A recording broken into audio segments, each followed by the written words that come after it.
नमस्ते दोस्तों, मैं ईश्वर ज्योति आज की बात में आप सबका स्वागत करती हूँ। आइए आज की बात कर लेते हैं। आज बड़ा ही अच्छा दिन है, सोमवार का दिन है, सप्ताह का पहला दिन है और हिंदू कैलेंडर के हिसाब से नया महीना शुरू हुआ है। पौष का महीना, मार्गशीर्ष महीना था वो खत्म हो गया। आज से पौष महीना शुरू हुआ है और प्रतिपदा तिथि है जिसके बारे में मैं बात करूंगी। और मैं वास्तु से शुरू करती हूँ। आज की खास बात ले लेंगे और कृष्ण कथा में थोड़ी सी ज्ञान की बातें करेंगे, तो अंत तक बने रहिए और लाभ उठाइए। वास्तु की बात करें तो कल अग्नेय कोण की बात की थी। अग्नि का साथ मिलते ही लकड़ी नष्ट हो जाती है। दक्षिण पूर्व दिशा का तत्व लकड़ी है। लाल रंग अग्नि का तत्व होता है, तो अग्नि के साथ मिलकर लकड़ी नष्ट हो जाती है।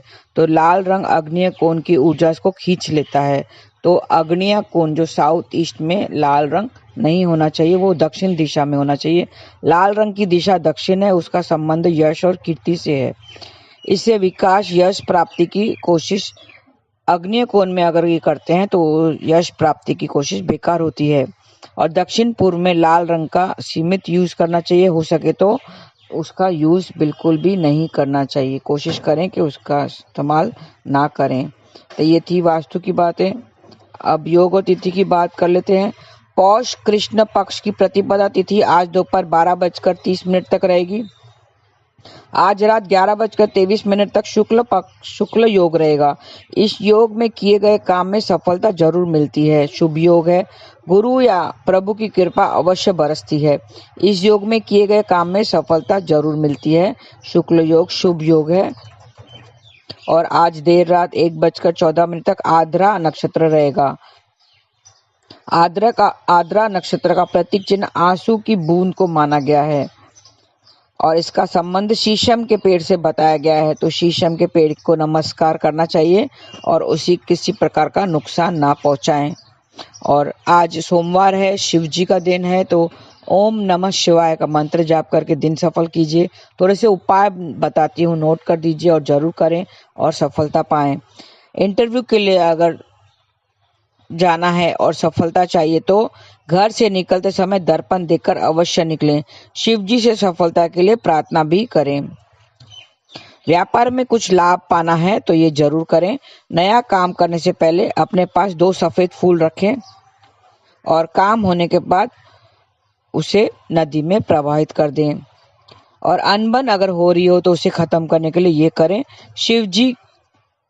भगवान शिव जी को बेलपत्र चढ़ाएं और कुश या कंबल के आसन पर बैठे ओम ऐं ह्रीं सोमाय नमः ऐसा जाप करें तो खास उपलब्धियां आपको हासिल होंगी। अगर स्ट्रेस है उसको कम करना है तो आज के दिन ये उपाय करें। तुलसी के पौधे की 11 बार परिक्रमा करें। घी का दीपक भी जलाएं। और मेहनत का परिणाम आपको नहीं मिल रहा है, बहुत मेहनत कर रहे हैं और उसका कुछ परिणाम नहीं आ रहा है, तो आप ये उपाय करें। चांदी का चौकोर टुकड़ा अपने जेब में रखें। भगवान शिव के सामने घी का दीपक भी जलाएं। और शत्रुता खत्म करने के लिए, शत्रु से मुक्ति पाने के लिए ओम शं शं शिवाय शं शं कुरु कुरु ओम ऐसा मंत्र जाप करें। और बौद्धिक सुखों की बढ़ोतरी के लिए ये करें, जल में थोड़ा गंगा जल डालकर शिवलिंग पर चढ़ाएं।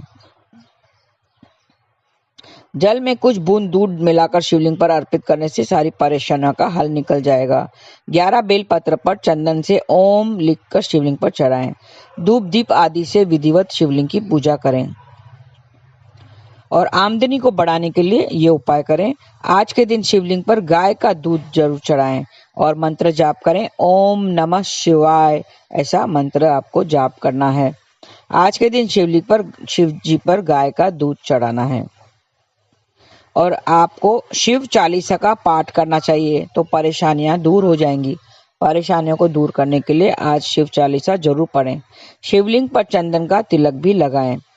आज शिव जी को नारियल भी अर्पित करें और सूखे मेवे का भोग भी लगाएं तो संतान से खास मदद आपको मिलेगी। तो आज शिव मंदिर जाएं और रुद्राभिषेक करें। शिवलिंग पर बेलपत्र धतूरा भी चढ़ा सकते हैं, उसमें जल में दूध मिलाकर चढ़ा सकते हैं, जल में गंगा जल मिलाकर चढ़ा सकते हैं, तो खास सफलता आपको प्राप्त होगी। तो ये थी आज की खास बात। और आपको बता दूं कि धनु संक्रांति है आज। सूर्य ने राशि चेंज किया है, हर एक महीने में सूर्य एक राशि बदली करता है, तो आज 16 तारीख को वो धनु राशि में प्रवेश कर चुके हैं। ये खर मास कहलाता है, मैंने पहले भी बताया था। खर मास कोई भी शुभ कार्यों के लिए वर्जित है, उसमें शादी विवाह मुंडन संस्कार ये सब नहीं करना चाहिए। आइए कृष्ण कथा में थोड़ी सी ज्ञान की बातें कर लेते हैं। हम सबको कुछ ना कुछ रिश्ते दिए हुए हैं ईश्वर ने, भाई बहन, माता पिता तो है ही हैं, उसके साथ में आ जाते हैं भाई बहन, फिर आ जाते हैं मामा मामी, चाचा चाची, बुआ। ये सब रिश्ते हैं, ये सब अनमोल हैं। हम सब एक ही तार से जुड़े हुए हैं। आपने कभी सोचा है जो आपको भाई है वो आपका ही भाई क्यों है, उसका भाई क्यों नहीं है? आपको जो बहन मिली है वो आपकी बहन क्यों बनी है, उसकी क्यों नहीं है? किसके घर में 2 बच्चे हैं, किसके घर में 10-12 बच्चे हैं। तो ये एक फैमिली है, हमें एक फैमिली मिली हुई है, हम एक तार से जुड़े हुए हैं। फैमिली के लोग ये ही फैमिली क्यों जुड़े हुए हैं ये सब हम नहीं जानते हैं। कुछ मकसद से ही जुड़े हुए हैं। मेरा भाई मेरा क्यों है, उसका क्यों नहीं है? मेरी बहन मेरे साथ क्यों जुड़ी हुई है? कुछ तो मकसद जरूर है, वो सिर्फ ऊपर वाले को पता है। एक ही तार में हम सब अलग अलग मोती हैं, जैसे मोती होते हैं, एक ही तार में पिरोए हुए हैं। कुछ तो वजह होगी हमारे जुड़ने की, कहीं ना कहीं पिछले जन्म के कर्मों के वजह से ही हम जुड़े हुए हैं। कुछ तो लेन देन होगा हमारे बीच में, तभी तो हमें सब रिश्ते मिले हैं। रिश्तों का मान जरूर रखना चाहिए, एक दूसरे का साथ देना चाहिए, एक दूसरे के दुख सुख में साथ देना चाहिए, दूसरों का साथ जरूर देना चाहिए। जैसे अगर एक मोती हिल जाता है तार में, एक ही तार में मोती अलग अलग मोती पड़े हुए हैं, कोई छोटे हैं, कोई बड़े हैं, कोई मोटे हैं, कोई छोटे हैं। एक अगर हिल जाता है तो क्या दूसरे मोती नहीं हिलेंगे? क्या वो अपनी जगह से नहीं हिलेंगे? हाँ, हिल जाते हैं। अगर एक मोती हिल गया तो तार हिलती है और तारों से वो दूसरे मोती भी हिल जाते हैं। उसी तरह अगर एक को कुछ दुख आता है, इसका मतलब है कि हमारी जिंदगी में, दूसरों की जिंदगी में कुछ न कुछ बदलाव जरूर होगा। ऐसे ही नहीं होता है, आप उनसे अनछुआ नहीं रह सकोगे, ऐसा नहीं होता है। तो आजकल को लोग रिश्तों को निभाना ही नहीं जानते हैं और निभाना ही नहीं चाहते हैं, पर उसमें क्या हो रहा है किसी दूसरे को पता ही नहीं है। और भाई बहन, मामा मामी, चाचा चाची, बुआ, ये सब जो है वो रिश्ते आजकल निभाना ही नहीं चाहते हैं। 1-2 ही रह गए हैं। अब भाई होता है तो एक ही भाई होता है, पहले 2-2 4-4 भाई होते थे, लेकिन बहन होती है तो एक ही बहन होती है। लेकिन तो भी आजकल जितनी छोटी हो गई है फैमिली, जितनी छोटी हो गई है लोगों की सोच भी उतनी ही छोटी हो गई है। एक फैमिली में 2 बच्चे हैं तो वो दूसरे फैमिली में 8-10 बच्चे हैं। ये क्या कोई उद्देश्य के कारण नहीं है तो क्या है? क्या हमारा कुछ ना कुछ कर्मास नहीं जुड़ा हुआ एक दूसरे से? आज सब मुंह मोड़ लेते हैं, मुंह मोड़ कर बैठे होते हैं। कोई किसी के लिए करने के लिए तैयार ही नहीं है, कोई किसी का रिश्ता नहीं निभाना चाहता है, क्योंकि अब कुछ मतलब ही नहीं रह गया है। वो अपने फैमिली में ही खुश है, बस 2 बच्चे, उनके बच्चे, बस अपनी फैमिली में ही खुश हैं। आजकल रिश्ते निभाना ही नहीं चाहते हैं। अगर मतलब होता है तो हाउ आर यू, और अगर मतलब नहीं होता है तो वही लोग कहते हैं हु आर यू। अपने को दूसरों से बड़ा कभी नहीं समझना चाहिए। सब एक जैसे हैं, एक ही तार में पिरोए हुए हम सब मोती हैं। एक दूसरे से बड़ा नहीं समझना चाहिए, अभिमान नहीं करना चाहिए किसी भी चीज का। कभी ना कभी छोटों की भी जरूरत पड़ती है। हाँ, शेर और चूहे की तो कहानी सुनी होगी आप लोग ने। रिश्ते निभाना चाहिए, हाल चाल पूछना चाहिए, एक दूसरे से मतलब का रिश्ता नहीं रखना चाहिए। प्यार का बंधन है तो प्यार से निभाओ, प्यार से रिश्ता निभाओ। अब कोरोना काल जब हुआ था, 20 में जब कोरोना आया था तो क्या हाल हुआ था हम सब जानते ही हैं। उसी ने हमें घर में सिमट कर रख दिया था, एक ही जगह बैठ गए थे हम। उसी ने मर्दों को घर में काम करना सिखाया था। कुछ जेंट्स अपने पत्नी का हाथ बटाने के लिए लग गए थे, उनकी पत्नी का मदद करने लग गए थे। हाँ, बहुत लोग, घर के बोझ सिर्फ पत्नी के सिर पे क्यों आता है? उसको पति का भी सहयोग होना चाहिए। और ये कोई एहसान नहीं जताता है, ऐसा नहीं जताना है।